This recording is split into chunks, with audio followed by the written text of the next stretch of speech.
Hey everyone, in this lesson I'd like to teach you how Bach might use arpeggios, or how he might kind of organise arpeggios and triads in one of his pieces so that they have more of kind of a melodic way in which they sound, rather than just kind of running them all up and down like that, which we normally do. There's nothing wrong with that, but I want to kind of teach you how you can get them sounding a little bit more like Bach and a little bit more melodic, rather than just playing them the same way all the time. For the purpose of this lesson, we're just going to be looking at a 1-6-2-5 in B flat. Kind of a very basic 1-6-2-5. Normally I always play something a little bit more kind of like that when it comes to a 1-6-2-5, but we're kind of going for a basic B flat, a G minor, a C minor, and then maybe just an F, not even an F7.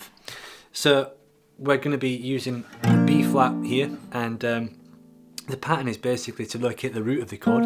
So here we are for B flat, there's our root, and we're going to come back to the fifth, like that. And we keep that little motif going throughout the entire triad,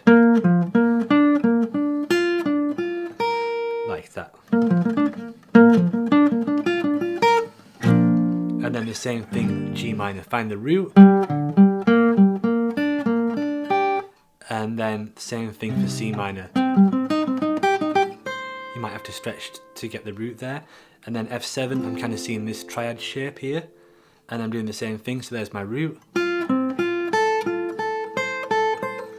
then going for the root like that. So slowly, we've got B flat, starting on the 8th fret of the D string. G minor. C minor, then F7, and it gives you that kind of sound as well. And you can also use them in conjunction and practice arpeggios with some other Bach techniques that I've discussed in previous videos, which you can check out.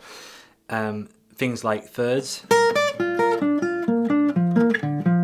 and then you can maybe do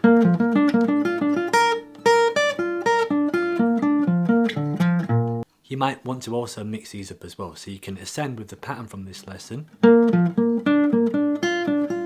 then descend, and then like that, just to add some variation. So I hope that this helps you out. If it did, then please like this video and subscribe for more lessons like this.